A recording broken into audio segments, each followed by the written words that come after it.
के तेज झटके महसूस किए गए हैं। दिल्ली जो कि सिस्मिक जोन 4 में आता है और यहां पर काफी खतरा है भूकंप का। ये दिल्ली एनसीआर में भूकंप के झटके जो महसूस किए गए हैं। अभी जो हमारे पास जानकारी आ रही है, काफी लोग अपने घरों से बाहर आ गए। काफी लोग दिल्ली एनसीआर में जो हाई राइज सोसाइटीज में रहते हैं वो नीचे आ गए, क्योंकि ये झटके काफी देर तक महसूस किए गए और काफी तेज महसूस किए गए। और देखिए, इस बार भी एपी सेंटर नेपाल बताया जा रहा है। जो अभी जानकारी आ रही है, इस बार भी इस भूकंप का एपी सेंटर नेपाल था और जो रिक्टर स्केल पर इसकी तीव्रता नापी गई है वो है 5.9 इसकी तीव्रता मापी गई है, जो इस वक्त हमारे पास जानकारी आ रही है। और इसका जो एपी सेंटर था वो नेपाल था। बताया जा रहा है कि इसका एपी सेंटर इस भूकंप का इस बार भी नेपाल था। आपको याद होगा 1 महीने पहले जो झटका आया था उसका एपी सेंटर भी नेपाल ही बताया जा रहा था। और नेपाल में भूकंप की वो त्रासदी कौन भूल सकता है जो इससे पहले हमने देखी थी, जो काफी लोगों की जिसमें मौत हुई थी। हमारे साथ विपिन चौबे हमारे संवाददाता हमारे साथ जुड़ चुके हैं। विपिन, भूकंप के तेज झटके दिल्ली एनसीआर में। जी बिल्कुल गौरव, सिर्फ दिल्ली एनसीआर नहीं बल्कि और वाराणसी में भी बात की है,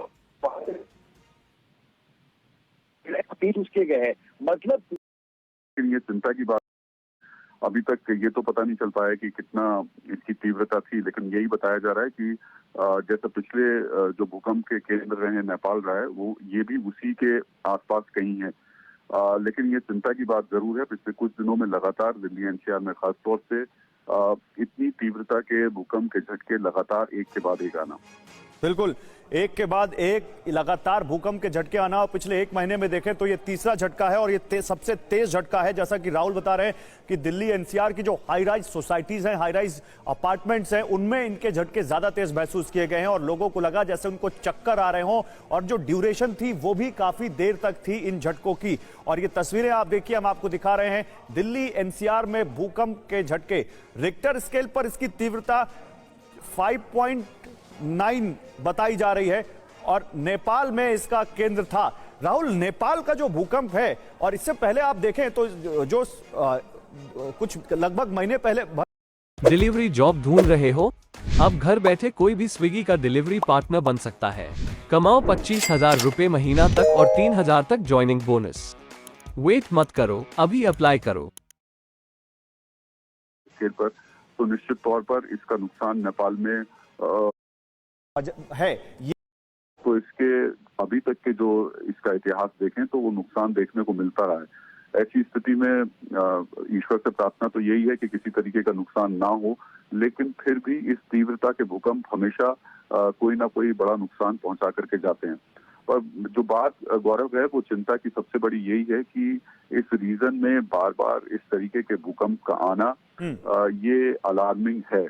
और सबसे इम्पोर्टेंट बात यह है कि नेपाल में ये सेंटर बार बार हो रहे हैं और उसके जो इफेक्ट्स हैं वो दिल्ली तक आ रहे हैं। यहाँ पर भी उसकी जो तीव्रता है वो ठीक ठाक महसूस की जा रही है जी। तो ये एक बड़ी और अब देखिए राहुल, अब ये जो ड्यूरेशन देखिए राहुल, 3 अक्टूबर को एक भूकंप आया था 6.4 का।